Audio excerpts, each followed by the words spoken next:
hiyo mwalimu, karibu ili uendelee na somo la pili, watu wa Mungu waendelee kujifunza na hatimaye wavune uzima wa milele. Karibu sana mtu wa baba. Wapendwa katika Kristo, Bwana Yesu asifiwe. Amen. Natumaini sote tunaendelea kubarikiwa kadri ambavyo Mungu amekusudia, na imani wote tunaendelea kusikia na kujifunza kile ambacho Mungu amekusudia tuweze kukielewa. Kwa hiyo Mungu awabariki, na yale ambayo mnayasikia Mungu awatie nguvu ili muweze kuyatendea kazi sawa sawa na makusudio yake. Basi kulingana na muda, ningependa niweze kuomba, na baada ya ombi tuweze kuendelea na mafundisho. Basi tuombe. Tunakushukuru Baba yetu na Mungu wetu uishie juu mbinguni, jina lako litukuzwe. Asante kwa sababu ya nafasi hii ya pekee tunapokwenda kuyasema maneno yako. Uwepo wako uwe pamoja nasi, wabariki wote watakaosikia, na maneno haya kama mbegu njema katika maisha yao, na siku moja yakaweze kuwapatia uzima wa milele. Neema yako itutoshe, uwepo wako uwe pamoja nasi. Tumeomba kwa imani kupitia jina la Mwana Yesu Kristo, amina. Amen. Basi kwa kuwa tumekuwa ni wenye kuomba, somo ambalo natamani tuweze kujifunza leo ni kuhusiana na habari ya kanisa. Kanisa ni nini? Ni somo ambalo ni muhimu kiasi kwamba usipoweza kuelewa nini maana ya kanisa, hauwezi kuelewa nini maana ya kuwa nje ya kanisa. Leo katika ulimwengu wa leo, watu wamekuwa nje ya kanisa la Mungu, lakini wakizani wako ndani ya kanisa. Lazima tutambue Mungu anapozungumzia kanisa anazungumzia nini. Hiyo itaweza kutusaidia mimi na wewe kuweza kutambua tuko ndani ya kanisa la Mungu ama tumekwisha kuondoka katika kanisa la Mungu. Ulimwengu wa leo wanaposikia neno kanisa, wanaangalia mijengo mikubwa, majengo yaliyojengwa yakiwa na maana ndiyo kanisa mfano. Lakini tukiangalia maandiko yanaeleza nini kuhusiana na kanisa. Nisome kitabu cha Matendo ya Mitume 17 na ule mstari wa 24. Na kama kuna mtu atakuwa na swali, tunatoa uhuru wa dhamiri, tujisikie tu amani. Ukiwa na swali, karibu kwa ajili ya kuuliza ili tuweze kujifunza pamoja. Katika kitabu cha Matendo ya Mitume 17 na ule mstari wa 24. Matendo 17:24. Barikiwa. Anasema Mungu aliyefanya ulimwengu na vitu vyote vilivyomo. Sikiliza, anasema Mungu aliyeufanya ulimwengu na vitu vyote vilivyomo, yeye kwa kuwa ni Bwana wa mbingu na nchi. Tunaambiwa kwa sababu yeye, kwa kuwa yeye ni Bwana wa mbingu na nchi, hakai katika hekalu zilizojengwa kwa mikono. Tunaambiwa kwamba Mungu hakai katika hekalu zilizojengwa kwa nini? Kwa mikono. Sasa lazima tujue kama Mungu hakai katika hekalu zilizojengwa kwa mikono, je, Mungu atakuwa anakaa wapi? Maana pale Mungu anapokaa ndipo inakuwa nyumba yake, ndipo linakuwa kanisa lake, ndipo linakuwa jengo lake. Lakini amesema Mungu aliyeufanya ulimwengu na vitu vyote vilivyomo, kwa kuwa yeye ni Bwana wa mbingu na nchi, anasema hakai katika mahekalu yaliyojengwa kwa mikono ya wanadamu. Lakini katika kitabu cha Isaya 66 anza mstari wa kwanza na wa pili, tuweze kutambua kama Mungu aliyeziumba mbingu na nchi na bahari na vitu vyote vilivyomo, amesema ya kwamba yeye hakai katika mahekalu yaliyojengwa kwa mikono. Si maana ya kwamba hatupaswi kuyajenga. Unajua watu wakisikia naweza kusema hapana, wanakataa kujenga, lakini lazima ujue kanisa ni nini, ambalo ni nyumba ya Mungu, ambayo ni maskani ya Mungu, ambalo ni jengo la Mungu. Maana anasema hakai katika mahekalu yaliyojengwa kwa mikono ya wanadamu. Katika kitabu cha Isaya 66 anza mstari wa kwanza na wa pili. Isaya 66 fungu lake la kwanza linasomeka hivi. Anasema Bwana asema hivi. Bwana asema hivi, mbingu ni kiti changu cha enzi. Sikiliza vizuri, unanisikia ili uweze kuelewa. Anasema mbingu ni kiti changu cha enzi, na dunia ni mahali pa kuweka miguu yangu. Anasema dunia ni mahali pa kuweka miguu yangu.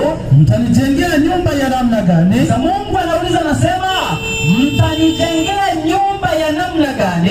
Na mahali pangu pa kupumzika ni mahala gani? Na mahali pangu pa kupumzika ni mahala gani? Kwa hiyo Mungu anauliza, kama mbingu ni kiti chake cha enzi na dunia ni mahali pa kuweka miguu, anasema tutamjengea nyumba ya namna gani ili yeye aweze kukaa humo? Au tutamjengea maskani ya namna gani ili yeye aweze kukaa humo? Na tunatambua tunapozungumzia kanisa la Mungu, tunazungumzia nyumba ya Mungu. Tusome kitabu cha Timotheo wa kwanza 3 anza mstari wa 14 na 15.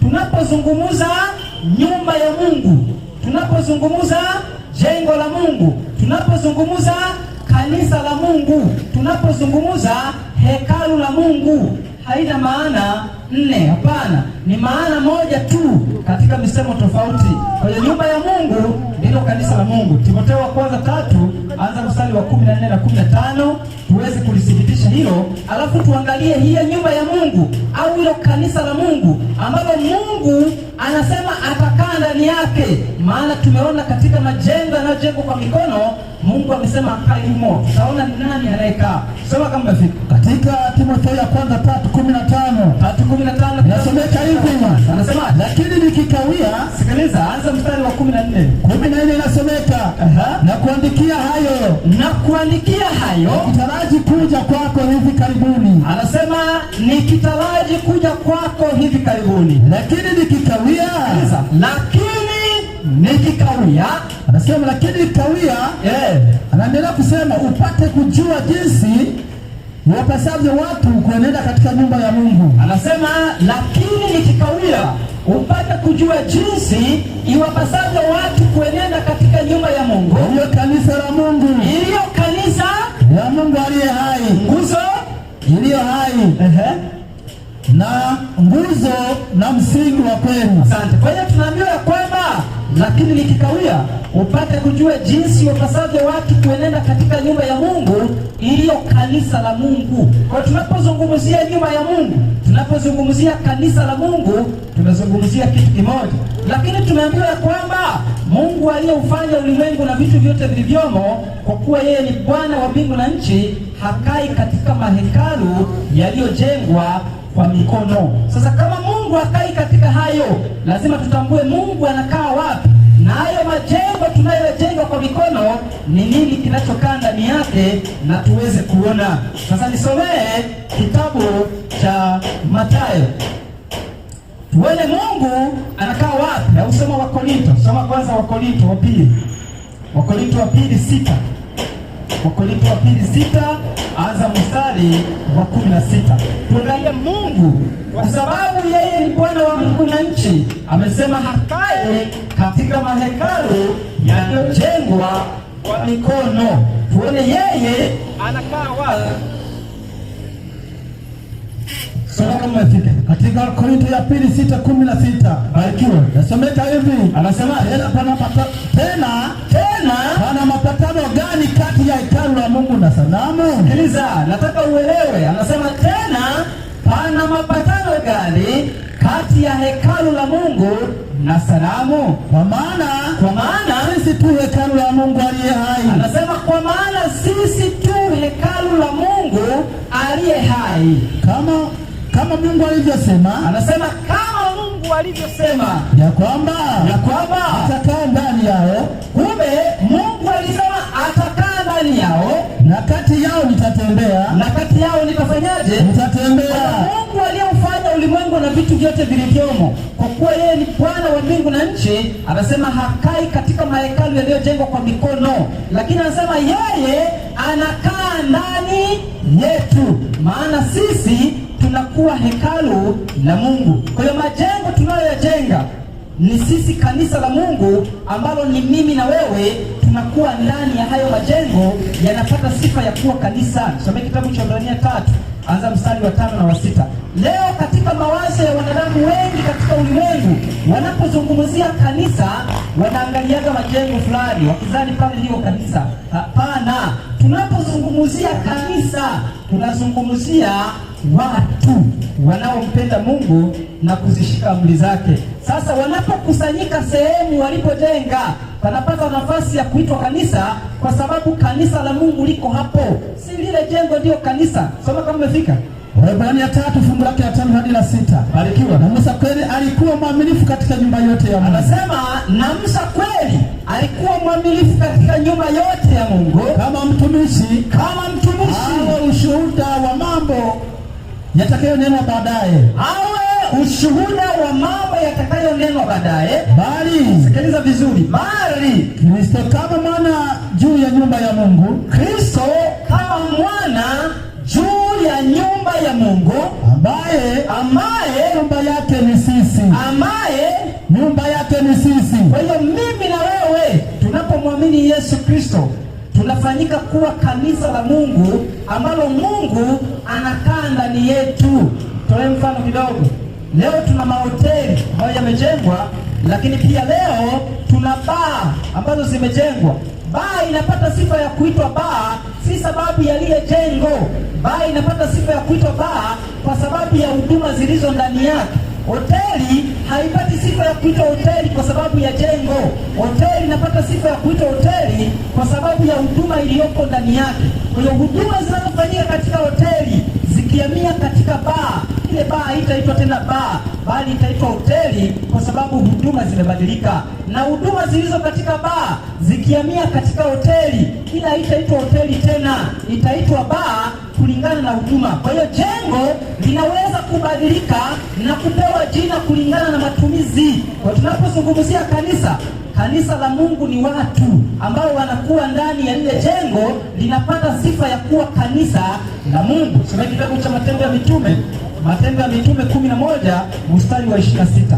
Leo watu wameyaita majengo kuwa ndiyo kanisa, na matokeo yake hata kama ndani ya majengo hayo kunakuwa na mafundisho kinyume na neno la Mungu, watu hawako tayari kusikia, maana wanaambia kwamba wakitoka humo wametoka katika kanisa la Mungu. Hapana, lazima ujue kanisa la Mungu si majengo fulani.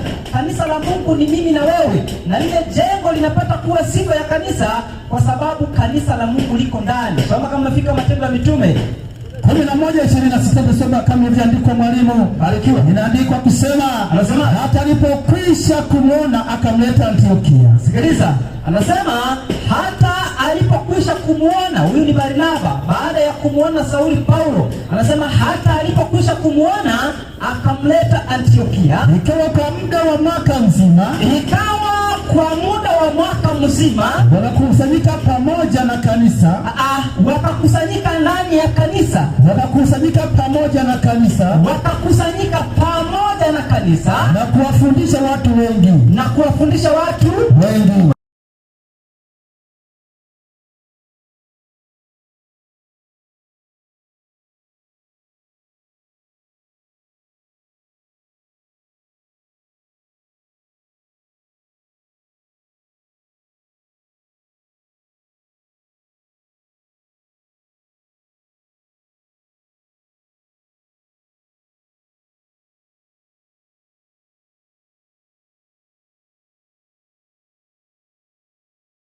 Aya 18:20 tasoma kama ilivyoandikwa mwalimu. Barikiwa. Kwa kuwa walipo wawili watatu, sikia, kwa kuwa walipo wawili watatu wamekusanyika kwa jina langu, nami nipo papo hapo katikati yao. Kwa hiyo kumbe wanadamu wawili au watatu wanapokusanyika kwa jina la Yesu, anasema yeye anakuwa papo hapo katikati yao. Haijalishi wamekusanyika sehemu gani. Kwa hiyo kama watakusanyika katika jengo litapata nafasi ya kuitwa kanisa kwa sababu kanisa la Mungu liko mule ndani. Si kwamba lile jengo ndio linaitwa kanisa la Mungu, hapana. Kanisa la Mungu ni wale watu wanaokusanyika. Kwa maana tumesoma kitabu cha Matendo ya Mitume 11 na ule mstari wa 26, tukaambiwa kwamba hata alipomuona akamleta Antiokia, anasema wakakusanyika pamoja na kanisa. Kwa hiyo tunapozungumzia kanisa lazima tuweke ufahamu kwamba kanisa ni watu wa Mungu. Soma kitabu cha Matendo ya Mitume 14 na ule mstari wa 26. Matendo ya Mitume 14 mstari wa 26. Tuangalia kanisa, maana usipotambua kanisa ni nini, unaweza kujikuta huko nje ya kanisa na wewe ukazani huko ndani ya kanisa, na matokeo yake ukaja kupotea na ukapoteza uzima wa milele. Kwa lazima tuweze kutambua ili tusije tukapoteza uzima wa milele kwa kushindwa kuelewa kile ambacho Mungu alitamani tuweze kukielewa. Matendo ya Mitume 14 na ule mstari wa 26. Soma tano ilivyoandikwa, Matendo ya Mitume 14:26. Na kutoka huko wakaabiri kwenda Antiokia. Nasema na kutoka huko wakaabiri kwenda Antiokia. Ndiko walikoombewa neema ya Mungu kwa ile kazi waliokwisha kuitimiza. Sawa. Hata walipofika wakalikutanisha kanisa. Hata walipofika, sikiliza vizuri, unajua kuna watu wasikilizi na matokeo yake wanashindwa kuelewa kile ambacho Mungu amekusudia wakielewe, na matokeo yake uwepo wa Mungu unashindwa kuwa ndani yao, wakizani wanapokwenda kanisani ndio wanakwenda kukutana na Mungu kule katika majengo. Unapokwenda kule unaondoka na Mungu akiwa ndani yako, na kule mnaenda kukusanyika kwa ajili ya ibada. Si kwamba utakuta Mungu anakaa kule alafu mnamkuta kule, hapana. Kile ambacho Mungu anataka tujifunze, kanisa ni watu wanaokusanyika tena wakiwa wanampenda Mungu na wanakusanyika kwa jina la Yesu. Soma hilo andiko sasa, nasemaje? Naendelea kusema wakakutana pamoja na kanisa. Rudia mstari wa 26. 27 mwalimu nisome hapo. Soma, nasema hata walipofika wakalikutanisha kanisa. Wakalikutanisha kanisa. Wakawaeleza mambo yote. Kwa hiyo kumbe kanisa linakutanishwa. Sasa majengo huwezi kusema unayakutanisha, hapana. Anaposema wakalikutanisha kanisa, ni wale watu ambao wanafanya ibada, ni wale watu wanaompenda Mungu, ni wale watu walioitwa ili wawe watakatifu. Kwa tunapozungumzia kanisa, weka wazo la kwamba kanisa watu wanaompenda Mungu na kuzishika amri zake, na yale majengo wanayoyajenga yanapata sifa ya kuwa kanisa kwa sababu wao wako ndani. Ndio maana nikatolea hoteli. Hoteli inaitwa hoteli kwa sababu ukienda pale utapata chakula, lakini baa inaitwa baa kwa sababu ukienda pale utapata mvinyo. Kwa hiyo baa ikihamia kwenye hoteli utaita hoteli tena, maana hutapata chakula, kwenda kupata mvinyo. Kwa hiyo jengo lolote linaweza kupata sifa ya kuwa kanisa maadamu kanisa la Mungu liko mule ndani, liko mule ndani. Kwa hiyo kile ambacho Mungu anatamani tukielewe, anapozungumzia kanisa anazungumzia watu. Tukielewa hiyo watu wa Mungu, ndipo tutakapoangalia sifa za kanisa la Mungu, na utaona jinsi ambavyo uko ndani ya kanisa au ulishakwisha kuondoka. Nisome kitabu cha Mathayo 18 anza mstari wa 15. Mathayo 18:15 anasemaje? Nasema hivi, barikiwa. Ndugu yako akikukosa. Sikiliza, nataka tuelewe kanisa, watu wa Mungu. Anasema na ndugu yako akikukosa, nenda ukamwonye wewe na yeye peke yenu. Yesu anatoa maelekezo vile ambavyo ndugu yako anaweza kukukosea. Anasema uende ukamuone wewe na yeye peke yenu. Leo watu wanapokosewa wanatangaza katika vyombo vya habari, wanakwenda kutangaza kwa majirani, na unakuta ni Wakristo. Hapana, haupaswi kufanya hivyo. Ndugu yako anapokosea, nenda kamuone wewe na yeye kwanza. Alafu anasemaje? Akikusikia umempata nduguyo. Akikusikia umepata nduguyo. La kama hakusikii. Lakini kama hakusikii, chukua pamoja nawe. Chukua pamoja nawe na mtu mmoja au wawili. Mtu mmoja au wawili. Ili kwa vinywa vya mashahidi wawili au watatu. Ili kwa vinywa vya mashahidi wawili au watatu. Kila neno lithibitike. Kila neno lithibitike. Na asipowasikiliza wao. Rudia tena. Na asipowasikiliza wao. Yaani ukichukua wawili ukaenda naye na akashinda kuwasikiliza, anasema asipowasikiliza wao, niambie kanisa. Kumbe kanisa linafanyaje? Linasikia. Kumbe kanisa linafanyaje? Linasikia. Sasa ndugu yako akikukosa, utaenda kusimama kwenye lile jengo useme ndugu yangu amekataa kunisikiliza? Hapana. Hapana, anasema ndugu yako akikukosa, naenda kamuonye. Ukikataa wawili au watatu, ilikuwa video mashahidi wawili, kila neno lithibitike. Anasema uliambie kanisa.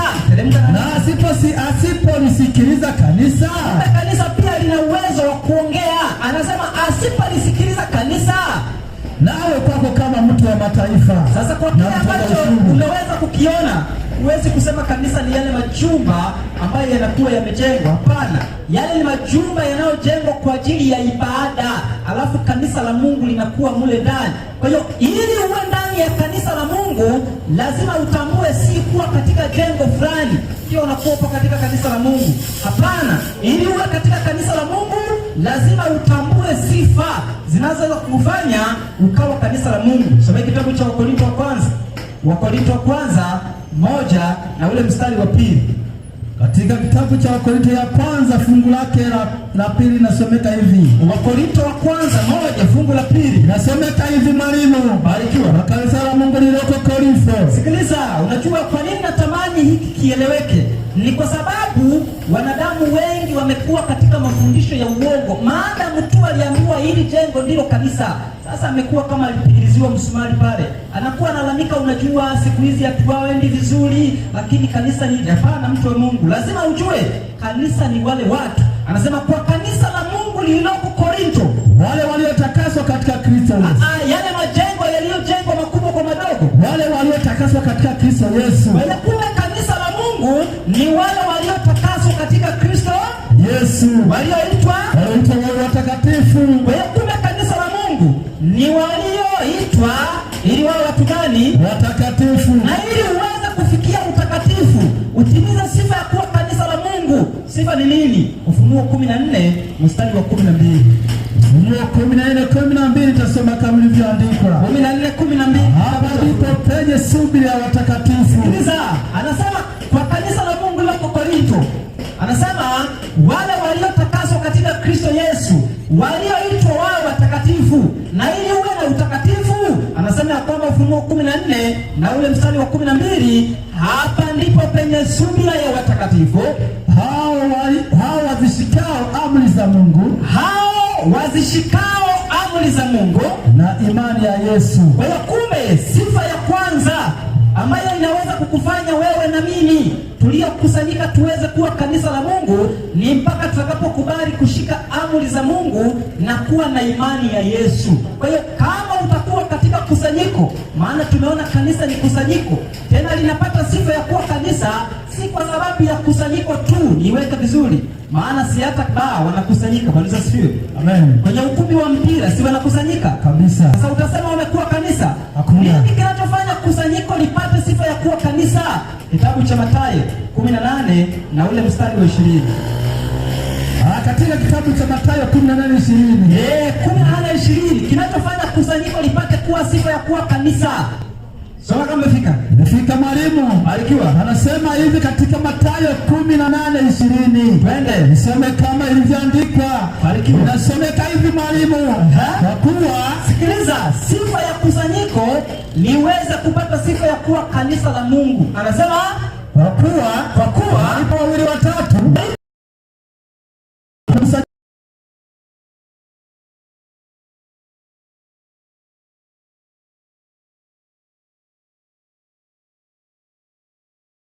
kusanyika kwa jina la nani? La Yesu Kristo Bwana wetu. Tunapozungumzia kukusanyika kwa jina, si kwamba mnataja tu Bwana Bwana Bwana. Yesu alikataa. Mathayo 7 mstari wa 22. Ni kuonesha nini maana ya kukusanyika kwa jina. Si kufika mule mnaanza kuitwa Bwana Bwana Bwana Bwana. Leo watu wanadhani kukusanyika kwa jina la Yesu sasa ni kwenda mule kwenye makusanyiko na kuanza kuita Bwana Bwana Bwana. Sasa wakizani hiyo ndio kukusanyika kwa jina la Yesu na wanapata sifa ya kuwa kanisa. Hapana. Soma kama imefika. Katika kitabu cha Mathayo 7:24 mwalimu tasoma kama ilivyoandikwa. Mathayo 7:22. Tasoma kama ilivyoandikwa katika Mathayo 7:22. Barikiwa. Wengi wataniambia siku ile. Sikiliza, Yesu anasema wengi wataniambia siku ile, Bwana Bwana, Bwana Bwana, hakukufanya unabii kwa jina lako? Kwa sababu walisikia kusanyiko linapokusanyika kwa jina la Bwana. Sasa wao wakifika mule wanadhani kibali cha kuwa kanisa la Mungu ni kuita Bwana Bwana, lakini Yesu anasema wengi wataniambia siku ile, Bwana Bwana, hatukufanya unabii kwa jina lako? Hatukufanya unabii kwa jina lako? Kwa jina lako kutoa pepo?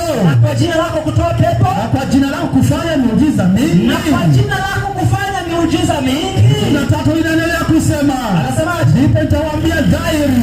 Ndipo nitawaambia dhahiri. Sikuwajua ninyi kamwe. Sikuwajua ninyi kamwe. Ondokeni kwangu ninyi mtendao maovu.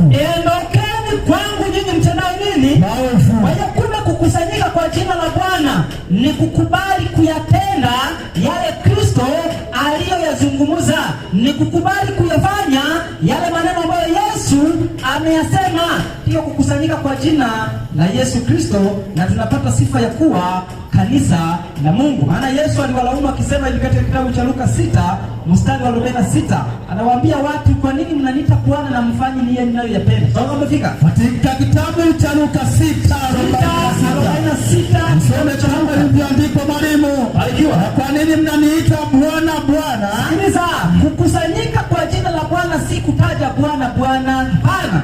Yesu anasema, na kwa nini mnaniita Bwana Bwana, lakini hamyatendi nisemayo? Lakini hamyatendi nisemayo. Kuna sifa ya kutumia jina la Bwana, lazima ukubali kutenda yale anayofanyaje, anayotaka Bwana. Kusanyiko lolote ili lipate sifa ya kuwa kanisa la Mungu, maana kanisa ni kusanyiko, tena waliokusanyika kwa jina la nani? La Yesu. Na tunaona kukusanyika kwa jina la Yesu ni kukubali kuyatenda yale Yesu aliyofanyaje, aliyoyasema. Na baada ya hapo majina ya watu wa kanisa la Mungu yanaandikwa mbinguni. Leo watu wanatishwa majina yaliyoandikwa katika vitabu vya makanisa, pale wanapoona kanisa aliendi sawa sawa mapenzi ya Mungu. Wanapohitaji kuondoka, wanaambiwa ya kwamba ukiondoka tunakufuta, na tukikufuta humu na mbinguni huingii. Sasa mfano daftari lile likiroana, wale watu wote walioandikwa waende mbinguni. Daftari lile likiungua na moto, wote walioandikwa kwa sababu daftari limepotea waingii. Lazima tukubali kujifunza. Kumbe sifa ya kanisa la Mungu, majina yanaandikwa mbinguni. Ibrania 12 mstari wa 23. Majina ya kanisa la Mungu yanaandikwa mbinguni. Haya tunayoandika katika vitabu vya ushirika ni ili tusipokuja tukakutembelee na kufahamiana kuwa wewe ni mshiriki katika jumuiya hii, lakini si sifa ya kukufanya wewe uwe mshiriki wa kanisa la mbinguni. Kanisa la mbinguni ni wale waliotakaswa katika Kristo Yesu. Kanisa la mbinguni majina yao yameandikwa mbinguni. Kama utaishi sawa sawa na mapenzi ya Mungu, unakaa ukijidanganya upo katika mjengo fulani nasema ni kanisa, jua ya kwamba utakuwa ni mshiriki wa jumuiya hiyo, si mshiriki wa kanisa la Mungu. Maana kanisa la Mungu majina yanaandikwa mbinguni. 12:23 kitabu cha Ibrania. Nimefika mwalimu katika Waebrania 12:23. Barikiwa. Mkutano mkuu wa kanisa la wazaliwa wa kwanza. Mkutano mkuu wa kanisa la wazaliwa wa kwanza. Walioandikwa mbinguni. Walioandikwa wapi? Mbinguni. Walioandikwa wapi? Mbinguni. Maana huko mbinguni hayo majina hakuna mtu anayeweza kuyafuta isipokuwa Yesu Kristo mwenyewe. Kwa hiyo nao wanafutwa kwa sababu gani? Wasipokubali kuishi sawa sawa na mapenzi ya Mungu. Soma kitabu cha Kutoka 32, anza mstari wa 32. Sifa ya wewe kufutwa katika kanisa la mbinguni ni kwa sababu umekataa kuishi sawa sawa na mapenzi ya Mungu. Si kwenye daftari lile ambalo watu wameandika alafu wanakutisha. Nakwambia ukiondoka kwenye hii jumuiya yetu, umeondoka kwenye kanisa la Mungu, tukikufuta hili daftari huko ukiwa humo, mbinguni haufahamiki. Hakuna kitu kama hicho. Kile kitakacho kufanya usimame kweli ni kutambua kanisa la Mungu ni watu. Na pale utakapotambua hilo, uanze kupima vigezo. Hilo kusanyiko, hao watu wanaishi sawa sawa na maagizo ya Mungu. Na kama hawaishi sawa sawa na maagizo ya Mungu, hawezi kutimiza sifa ya kuwa kanisa la Mungu. Soma andiko lako Kutoka 32 fungu lake la 32, tusoma kama ilivyoandikwa. Barikiwa. Walakini sasa ikiwa utawasamehe. Sikiliza, Musa baada ya kuondoka na wana wa Israeli kuwatoa Misri kwenda Kanaani, ilifikia hatua kukawa na mashindano. Mungu anamwambia ya kwamba hao Musa ni watu wako, nitawaangamiza. Lakini Musa anawaombea kwa Mungu, anasema ukiwaangamiza watu hao, teremka na andiko. Lakini sasa ikiwa utawasamehe dhambi yao,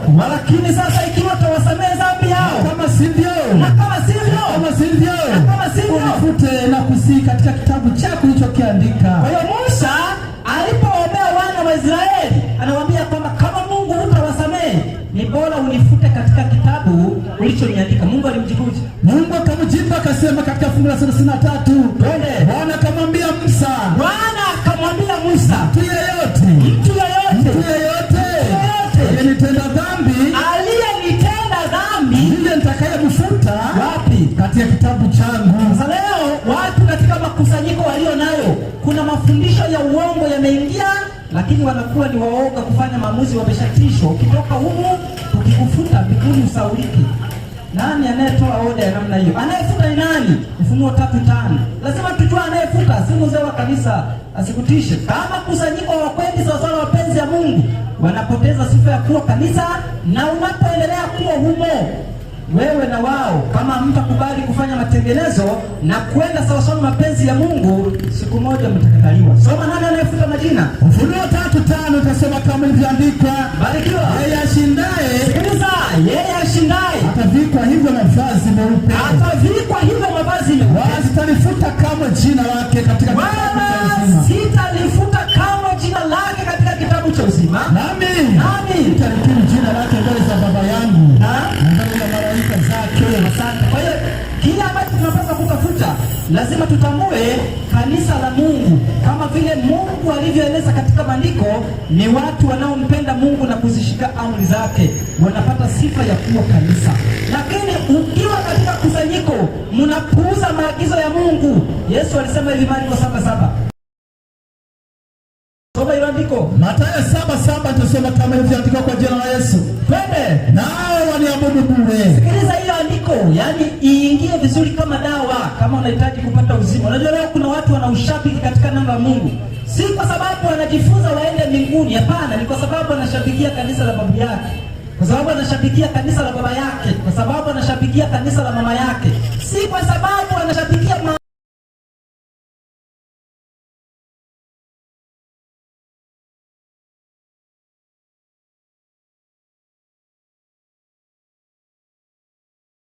mafundisho yaliyo maagizo ya wanadamu. Hiyo ibada ni ya nini? Ni ya bure. Sasa kwa nini uwe katika ibada ya bure? Au uchunguze maandiko kwa Mungu, usikae unasubiri watu wasome alafu waje wakwambie. Hapana, chunguza maandiko. Maadamu umepewa akili, maadamu umepewa uwezo wa kusoma, soma.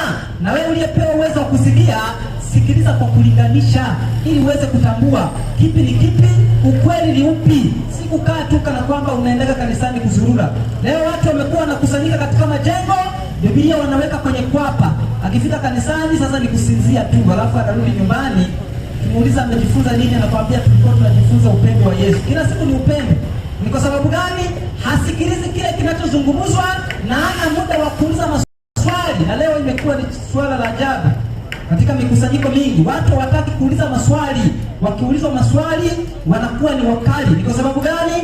Mafundisho mengi ambayo yanafundishwa ni kinyume na neno la Mungu. Sasa kwa sababu ni kinyume, hawako tayari kuojiwa, maana hawatakuwa na uwezo wa kutoa majibu. Sikiliza ninapokwenda kueleza kile kinachofanya utoke katika kanisa la Mungu. Maadamu tumejua kanisa si mjengo fulani, tumejua kanisa ni mimi na wewe, na tunaona hilo kanisa Mungu anakaa ndani yetu kupitia Roho wake. Waraka wa kwanza wa Yohana 4:12 na 13. Waraka wa kwanza wa Yohana 4:12 hadi 13. Soma 13 tu hapo. Tasoma kama ilivyoandikwa 13. Barikiwa. Imeandikwa hivi mwalimu. Anasema 13 anasema hivi. Katika hili tunafahamu ya kuwa tunakaa ndani yake. Katika hili tunafahamu ya kuwa tunakaa ndani yake. Naye ndani yetu. Naye ndani yetu. Kuwa kushirikisha roho wake. Ili Mungu akae ndani ya kanisa lake, ambaye ni mimi na wewe na yule, wale watakaokubali kuishi sawa sawa na mapenzi yake. Si kwa sababu babu yake alimpeleka mule akasema uwage unasali humo. Hapana, ni kwa sababu alijifunza na kuelewa. Anasema Mungu anakaa ndani ya hilo kusanyiko kupitia roho wake. Leo watu wanatamani wanapokwenda kanisani ndio wakakutane na Mungu kule kanisani, alafu wakirudi nyumbani Mungu anamwacha kanisani. Hiyo ni kitu cha ajabu. Lazima tukubali kuwa na Mungu wakati wote, na lazima tutambue Mungu anakaa ndani yetu. Mungu akubariki dada, na Mungu akujalie siku moja upate uzima wa milele.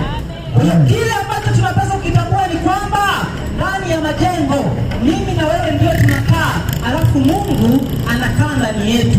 Kwa hiyo mimi na wewe ndio tunakuwa na sifa ya kuwa kanisa pale tutakapokubali kutii maagizo ya Mungu. Lakini tuliona sifa katika kitabu cha Ufunuo 12, Ufunuo 14 na ule mstari wa 12. Rudi hapo alafu nikazie. Kama utakuwa hautimizi sifa hizi, kama mawazo ya jengo, ukiweka jengo utakuja kuelewa. Weka mawazo ya kusanyiko, watu wale wanajifunza nini, wanaamini nini. Hiyo unaweza kupima na kuona kama hawatimizi sifa hizi. Kama mshale, toka kama mshale, maana siku moja utakuja kujuta. Soma kama umefika. Ufunuo 14:12. Barikiwa. Nataka kusema, anasema hapa ndipo penye subira ya watakatifu. Hapa ndipo penye subira ya watakatifu hao wazishikao amri za Mungu na imani ya Yesu. Wazishikao amri za Mungu na imani ya nini? Ya Yesu. Kwa hiyo kusanyiko ili lipate kuwa kanisa la Mungu ni mpaka likubali kujifunza amri za nani? Za Mungu. Sasa tuanze kuangalia katika amri, alafu uangalie, je, kusanyiko ulilopo mnatimiza hizi amri au mnazikataa? Maana leo kuna watu wanakataa amri 10 za Mungu, wanakuambia ziliishia msalabani. Yaani unakuta mchungaji anakuambia amri ziliishia wapi? Msalabani. Alafu mdau anakuambia usizini ni dhambi. Ni dhambi. Unajiuliza kama ziliisha, si uruhusu tu tuzini. Alafu anakuambia kuiba ni dhambi, wakati anasema amri ziliishia wapi? Msalabani. Alafu anakuambia kusema uongo ni dhambi, mdau anakuambia amri ziliishia wapi? Msalabani. Sasa ukimuuliza mbona bado tunazo, kumbe anakwepa amri ya ile inasema ikumbuke siku ya Sabato ifanyaje? Nitakase. Maana ashawaambia watu ibada ni juma ngapi? Jumapili. Tunapotea watu wa Mungu. Lazima tutumie akili ambazo Mungu ametupa. Amri za Mungu hazikuisha. Kama ziliisha, si uchukue mke wa mchungaji uone jinsi ambavyo atafanya. Ni hatari. Ni kwa sababu hazijaisha, ila kuna kigezo ambacho wao wanakikwepa ili watu wa Mungu waendelee kudanganyika. Kwa hiyo amri ya kwanza nasemaje?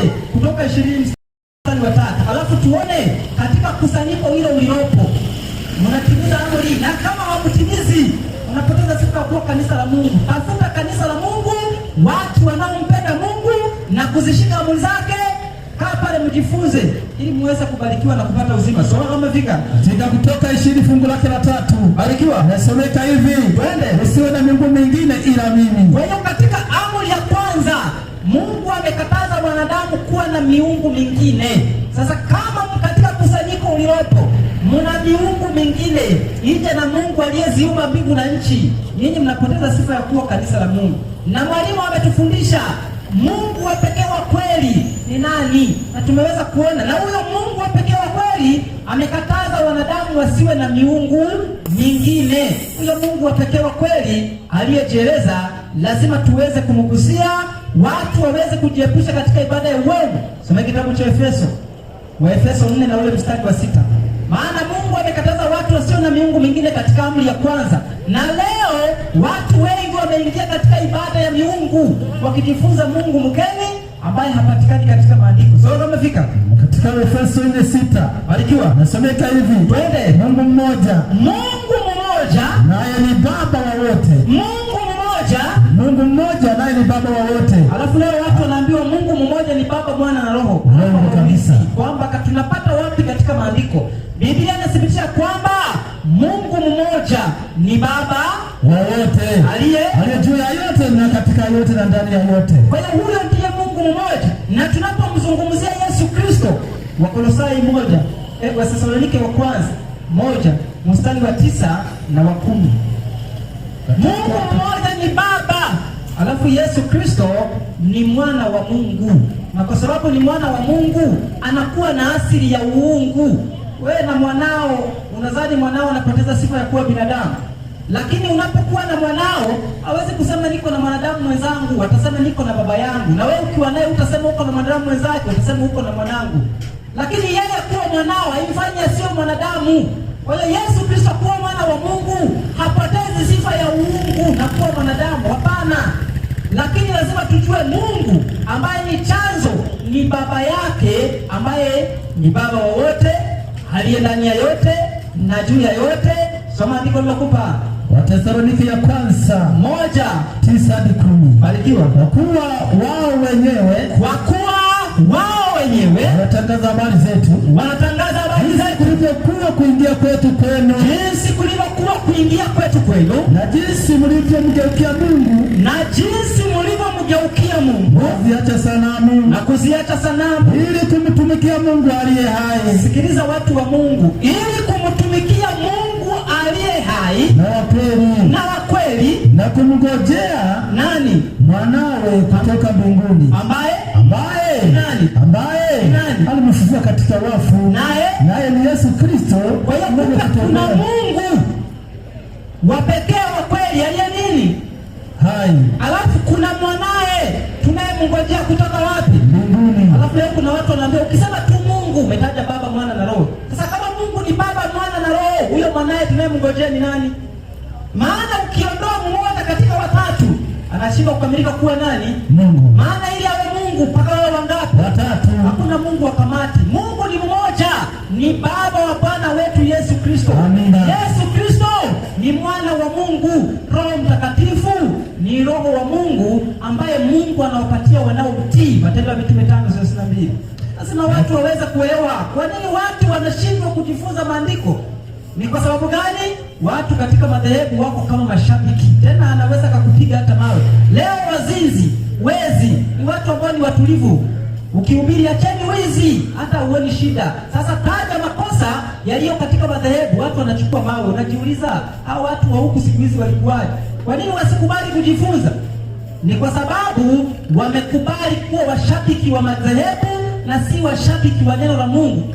Tushabiki katika neno, hata kuwa mshabiki wa madhehebu. Soma andiko lilokupa. Matendo ya Mitume 5:32, tusome kama ilivyoandikwa. Twende. Na sisi tu mashahidi wa mambo haya. Na sisi tu mashahidi wa mambo haya, pamoja na Roho Mtakatifu, pamoja na Roho Mtakatifu ambaye amewapa wote wamtii. Anayewapa ni nani? Mungu. Mungu anawapa wote wanaofanyaje? Wanaomtii. Ukimtii Mungu anakupatia Roho Mtakatifu ambaye aliahidi zamani katika kitabu cha Yoeli 2:28. Si mwingine, aliahidi atatumwagia Roho yake. Sasa umefika katika kitabu cha Yoeli. Mwalimu, nifike hapo. 2:28. Leo watu wameingia katika mungu wa uongo anayetengenezwa na kamati ya nafsi tatu. Tunaambiwa nafsi tatu hizo ndio Mungu mmoja. Sasa ukijiuliza, Yesu alipokufa msalabani si zilibaki mbili?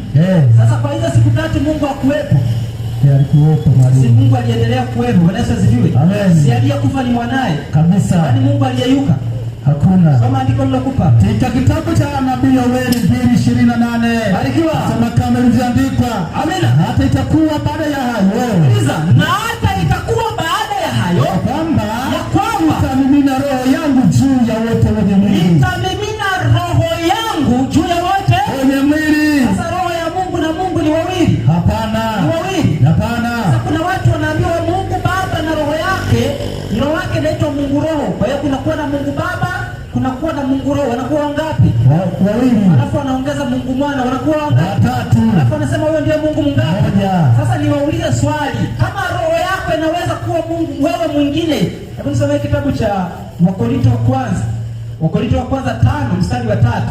Roho ya Mungu ni Mungu mwenyewe, maana ili Mungu akae ndani yako anakaa kupitia roho yake. Mungu yuko mbinguni katika kiti cha enzi, ndiye anayetawala malimwengu yote, lakini anakuwa ndani yetu kupitia roho wake, si kupitia Mungu mwingine anaitwa Mungu Roho. Soma ile andiko lilokupa. Katika kitabu hiki cha Wakorintho ya kwanza 5:3 anasema hivi. Twende. Kwa maana kweli isipokuwapo kwa mwili. Sikiliza, huyu ni Paulo anawaambia kanisa la Korintho.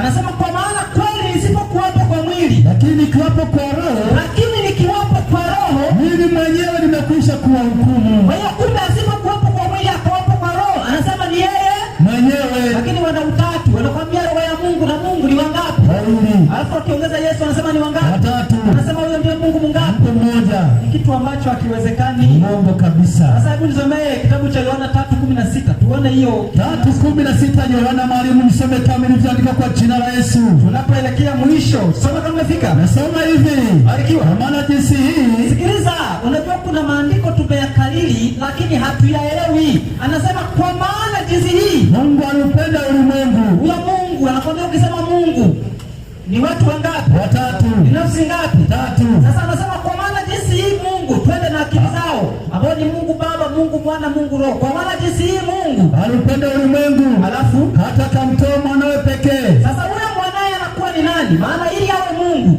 lazima kuwe na Mungu Baba, Mungu Mwana, Mungu Roho, ndio anakuwa nani? Mungu. Sasa huyo Mungu ambaye ni utatu aliupenda ulimwengu akamtoa nani? Mwanawe pekee. Huyo mwanae pekee anakuwa ni nani? Hajulikani. Si unaona atapotea.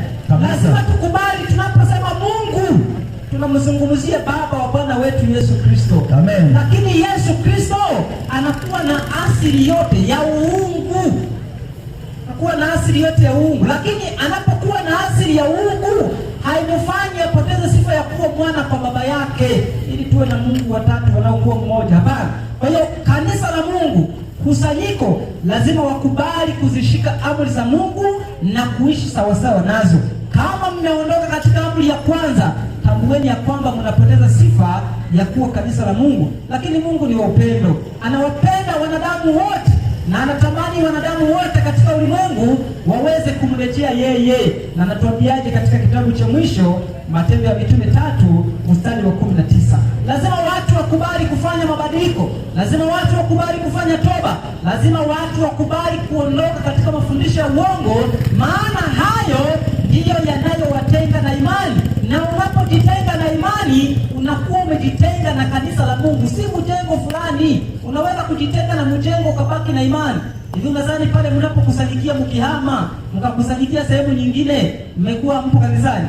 Mnakuwa mpo kanisani. Si mmebadilisha tu jengo mkaenda sehemu nyingine. Sasa mnasema hamkwenda kanisani siku hiyo. Nasema tumeenda tena vizuri. Acha kitu cha namna hiyo. Soma andiko nilokupa. Matendo ya Mitume 3:19. 3:19 nasema kama ilivyoandikwa. Twende. Tubuni basi. Sikiliza, Mungu anatamani watu watubu. Mungu anatamani watu wakubali kugeuka. Haijalishi ni kwa muda gani umekuwa katika imani hiyo, lakini tambua upendo wa Mungu unazidi kutuvuta ili tuweze kutubu. Anasema tubuni basi, mrejee ili dhambi zenu zifutwe. Ili dhambi zenu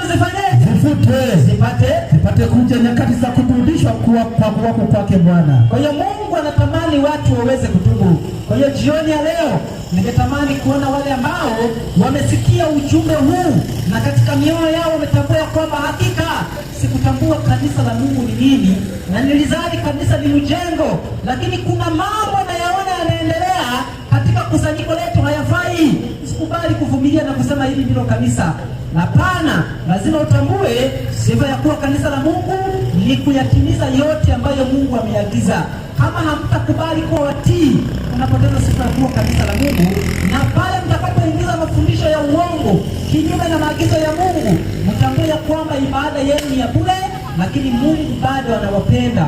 Tuliona jana, Mungu ni mwingi wa huruma, Mungu ni mwingi wa rehema, anayewasamehe wale wanaokubali kutubu na kurudi. Ndiposa anatamani siku ya leo uweze kukubali kubadilika, ufanye toba ya kweli na kumrudia Mungu, na ameahidi kwamba yupo tayari kukupokea. Kwa nini uchelewe? Kama kuna mtu wa namna hiyo, tunapokwenda kuomba, ningetamani tuweze kuomba pamoja ili Mungu aweze kutubariki. Piga hatua kama kuna mtu anatamani tuweze kuomba pamoja ili kupitia maombi haya Mungu aweze kuwa pamoja nasi. Lakini zaidi ya yote, siku ile mwanao Yesu Kristo atakapokuja, tunayemngojea kutoka mbinguni, tuweze kupata uzima wa milele. Basi kama kuna mtu ambaye anatamani tuweze kuomba pamoja tunapokwenda kumpigia magoti Baba aliyeziumba mbingu na nchi kupitia kwa mwanaye Yesu Kristo, basi ningetamani tuoneshe heshima kwa kukunja goti letu na kumpigia Mungu.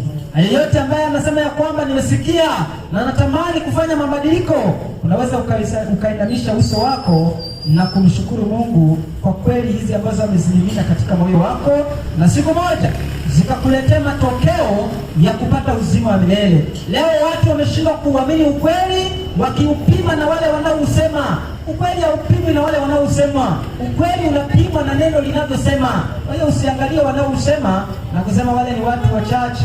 Kwa hiyo kwa sababu ni watu wachache siwezi kuwakubali. Linganisha kile wanachokisema kimeandikwa. Wingi si hoja. Si Waswahili wanasema kile kinachofanya ukweli uwe ni kwa sababu neno la Mungu limethibitisha. Asante kwa sababu mmesikia. Basi tumshukuru Mungu kwa ajili yenu na kwa ajili yetu pia kuendelea kutupatia nguvu ya kuyasema maneno haya. Basi Mungu na wabariki tunapokwenda kuomba, ni baraka yake iweze kuwa pamoja nasi. Basi tuombe. Baba yetu na Mungu wetu uishie juu mbinguni, jina lako litukuzwe. Asante kwa sababu umewapenda watu wa Tabora Urambo na ukaamua kuwaletea neno hili ili waweze kurudi katika ibada ya kweli, wakikuabudu wewe na mwanao Yesu Kristo, kwa sababu umewapatia roho yako ndani yao itakayoweza kuwafanya wasimame ukweli katika ibada ya kweli. Zaidi ya yote, kuna maneno ambayo tumeweza kuyasema kwa ajili ya kuwajenga watoto wako. Wasaidie kuwaongoza katika kweli, maana ulimwengu wa leo umekuwa ni ulimwengu wenye kupinga ukweli na kutokuyapenda mafundisho yenye uzima. Wajalie wale waliosikia, amsha shauku katika mioyo yao, hatimaye uzima wa milele uzidi kudhihirika. Zaidi ya yote, tunaikumbuka serikali yetu ya Tanzania kuanzia ngazi za chini, mabalozi mpaka rais. Endelea kuwa pamoja nao ukiwapatia afya na uzima. Umewapa mamlaka ya kuwatawala wanadamu walio chini yao. Wape maarifa ili waweze kuwatawala kupitia uwezo wako ulioweza kuwapatia, na wapatie amani ili uhuru endelee kuwepo na amani, watoto wako wazidi kukuabudu. Bariki wote waliopo katika senta hii. Natumaini wameyasikia maneno yako, ni biashara zao wanaendelea kuzifanya. Endelea kuwabariki siku moja kupitia hizo wakaweze kukutukuza wewe na kusema hakika walisikia yote uliyoyasema. Wajalie uzima wa milele usiwapungukie. Asante kwa sababu umesikia. Tunapotawanyika tunaamini kwamba utakuwa pamoja nasi. Utakapopambazuka kesho, turudishe tena kwa ajili ya kusema na watoto wako. Neema yako iwe pamoja nasi. Tumeomba kwa imani tukiamini utatenda, ni kupitia jina la mwanao Yesu Kristo. Amina. Amen. Basi nipende kuwashukuru wote ambao wametenga nafasi zao kwa ajili ya kusikiliza. Mungu aendelee kuwabariki, lakini zaidi ya yote mfanye maamuzi. Kweli siku zote zinatamani watu ziwabadilishe. Kwa hiyo Mungu awabariki, niwatakie jioni njema na niwatakie usiku mwema.